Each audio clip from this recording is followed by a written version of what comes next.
Hi friends, welcome back to my YouTube channel. So ಇವತ್ತು tomato chutney ಯಾವ ರೀತಿ ಮಾಡೋದು ಅಂತ ಹೇಳ್ಬಿಟ್ಟು ನೋಡೋಣ ಬನ್ನಿ. ನೋಡಿ, ಒಂದು ಬಾಣಲೆಯಲ್ಲಿ ಸ್ವಲ್ಪ 1-2 ಸ್ಪೂನಷ್ಟು ಆಯಿಲ್ ಹಾಕ್ಕೊಬಿಟ್ಟು ಸ್ವಲ್ಪ ತೆಂಗಿನಕಾಯಿ ತೊಗೊಂಡಿದ್ದೀನಿ. ಅದನ್ನು ಸ್ವಲ್ಪ ಲೈಟಾಗಿ ಫ್ರೈ ಮಾಡ್ಕೋಬೇಕು ಆಯಿಲಲ್ಲಿ. ಸೊ ಈ ಥರ ಲೈಟಾಗಿ ಫ್ರೈ ಮಾಡ್ಕೊಬಿಟ್ಟು ನಾನು ಜಾರಲ್ಲಿ ಹಾಕ್ಕೊಳ್ತಾ ಇದ್ದೀನಿ. ಸೊ ಅದೇ ಆಯಿಲಿಗೆ ಸ್ವಲ್ಪ ಒಣಮೆಣ್ಸಿನ್ಕಾಯಿನ ಹಾಕ್ಕೊಳ್ತಾ ಇದ್ದೀನಿ. ಸೊ ಖಾರ ನಿಮ್ಗೆ ಎಷ್ಟು ಬೇಕು ಅಷ್ಟು ನೋಡಿಬಿಟ್ಟು ಹಾಕ್ಕೊಳ್ಳಿ. ಸೊ ಮೆಣಸಿನ್ಕಾಯಿನ ಸಮೇತ ಸ್ವಲ್ಪ ಲೈಟಾಗಿ ಫ್ರೈ ಮಾಡ್ಕೋಬೇಕು. ನೋಡಿ, ಮೆಣಸಿನ್ಕಾಯಿ ಫ್ರೈ ಆಗಿದೆ. ಸೊ ಇವಾಗ ತೆಗೆದುಬಿಟ್ಟು ಅದೇ ಜಾರಲ್ಲೇ ನಾನು ಹಾಕ್ಕೊಳ್ತಾ ಇದ್ದೀನಿ.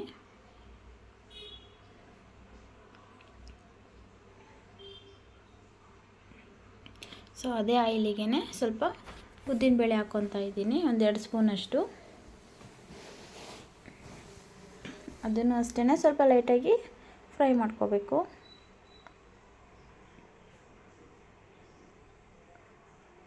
ಸೊ ಈ ಥರ ಎಲ್ಲನೂ ಫ್ರೈ ಮಾಡಿಕೊಂಡು ಆಯಿಲಲ್ಲಿ ಹಾಕ್ಕೊಳ್ಳೋದ್ರಿಂದ ಟೇಸ್ಟು ಚೆನ್ನಾಗಿರುತ್ತೆ. ಸೊ ಕಡಲೆಬೇಳೆ ಸ್ವಲ್ಪ ಹಾಕ್ಕೊಂಡಿದ್ದೀನಿ, 1-2 ಸ್ಪೂನಷ್ಟು. ಬೇಳೆನೂ ಸ್ವಲ್ಪ ಲೈಟಾಗಿ ಫ್ರೈ ಮಾಡ್ಕೋಬೇಕು.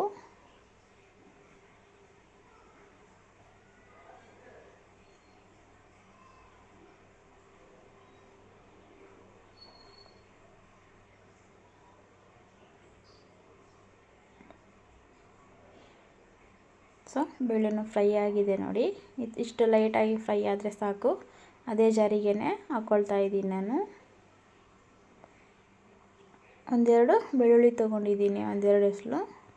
ಅದನ್ನು ಫ್ರೈ ಆಗಿದೆ. ಸೊ ಇವಾಗ ಟೊಮೊಟೊನ ಈ ಥರ 1/2 ಭಾಗ ಮಾಡಿಬಿಟ್ಟು ಹಾಕ್ಕೊಳ್ತಾ ಇದ್ದೀನಿ. ಫಸ್ಟಿಗೆ ಒಂದು ಸೈಡಲ್ಲಿ ಸ್ವಲ್ಪ ಆಯಿಲ್ ಹಾಕ್ಕೊಬಿಟ್ಟು ಚೆನ್ನಾಗಿ ಫ್ರೈ ಮಾಡ್ಕೊಳ್ಳಿ. ಮತ್ತು ಇನ್ನೊಂದು ಸೈಡ್ ತಿರುವಾಕ್ಬಿಟ್ಟು ಅಲ್ಲೂ ಸ್ವಲ್ಪ ಫ್ರೈ ಮಾಡ್ಕೊಳ್ಳಿ. ಇನ್ನೂ ಸ್ವಲ್ಪ ಬೇಗ ಫ್ರೈ ಆಗಬೇಕು ಅಂದರೆ ಸ್ವಲ್ಪ ಮೇಲೆ ಉಪ್ಪು ಹಾಕ್ಕೊಳ್ಳಿ, ಒಂದು ಚಿಟಿಕೆಯಷ್ಟು.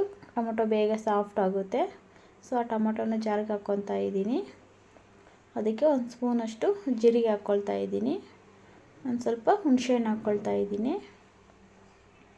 ರುಚಿಗೆ ತಕ್ಕಷ್ಟು ಉಪ್ಪನ್ನು ಹಾಕ್ಕೊಳ್ತಾ ಇದ್ದೀನಿ. ಸೊ ಇದು ಫುಲ್ ತಣ್ಣಗಾದ್ಮೇಲೆ ಮಿಕ್ಸಿಗೆ ಹಾಕ್ಕೋಬೇಕು. ಫುಲ್ ತಣ್ಣಗಾಗೋದಕ್ಕೆ ಬಿಡಬೇಕು. ಆಮೇಲೆ ಮಿಕ್ಸಿಗೆ ಹಾಕ್ಕೋಬೇಕು. ಒಂದು ಸ್ವಲ್ಪ ಬೇಕಿದ್ದರೆ ನೀರು ಹಾಕ್ಕೊಳ್ಬೋದು, ಇಲ್ಲ ಬೇಡ ಅಂದರೆ ಸ್ಕಿಪ್ ಮಾಡ್ಬೋದು. ನೋಡಿ, ಇವಾಗ ಮಿಕ್ಸಿಗೆ ಹಾಕ್ಕೊಳ್ತಾ ಇದ್ದೀನಿ. ನೋಡಿ, ಚಟ್ನಿ ರೆಡಿ ಆಗಿದೆ. ಇದಕ್ಕೆ ಸ್ವಲ್ಪ ಕೊತ್ತಂಬರಿ ಸೊಪ್ಪಿದ್ರೆ ಅದನ್ನು ಹಾಕ್ಕೊಳ್ಬೋದು, ಇನ್ನೂ ಚೆನ್ನಾಗಿರುತ್ತೆ ಟೇಸ್ಟು. ಸ್ವಲ್ಪ ತರಿಯಾಗಿದ್ದರೆ ಚೆನ್ನಾಗಿರುತ್ತೆ. ಸೊ ಚಪಾತಿಗೆ, ದೋಸೆಗೆ ಎಲ್ಲ ಚೆನ್ನಾಗಿರುತ್ತೆ. ಸೊ ಅದನ್ನ ಇವಾಗ ಚಟ್ನಿನ ಒಗ್ಗರಣೆ ಮಾಡ್ಕೊಂಡು ಬನ್ನಿ. ಒಂದು ಬಾಣಲಿಗೆ 1-2 ಸ್ಪೂನಷ್ಟು ಆಯಿಲ್ ಹಾಕ್ಕೊಬಿಟ್ಟು ಒಂದು ಸ್ವಲ್ಪ ಸಾಸಿವೆ, ಒಂದು ಮೀಡಿಯಮ್ ಸೈಜ್ ಒಂದು ಈರುಳ್ಳಿನ ಹಾಕ್ಕೊಂಡು ಫ್ರೈ ಮಾಡ್ಕೋಬೇಕು.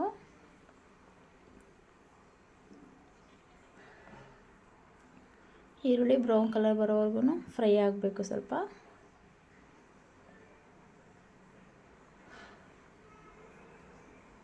ನೋಡಿ, ಈರುಳ್ಳಿ ಫ್ರೈ ಆಗಿದೆ. ಇದಕ್ಕೆ ನಾವೇನು ಮಿಕ್ಸಿಗೆ ಹಾಕ್ಕೊಂಡಿದ್ವಲ್ಲ ಆ ಚಟ್ನಿನ ಸೇರಿಸ್ಕೊತಾ ಇದ್ದೀನಿ.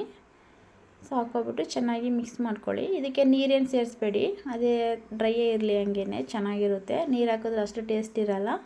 ಸೊ ನೋಡಿ, ಟೊಮೊಟೊ ಚಟ್ನಿ ರೆಡಿಯಾಗಿದೆ. ದೋಸೆಗೂ ಚಪಾತಿಗೂ ಚೆನ್ನಾಗಿರುತ್ತೆ. ಸೊ ನೀವು ಮನೇಲಿ ಟ್ರೈ ಮಾಡಿ ನೋಡಿ. ಈ ವಿಡಿಯೋ ಇಷ್ಟ ಆದರೆ ಲೈಕ್ ಮಾಡಿ.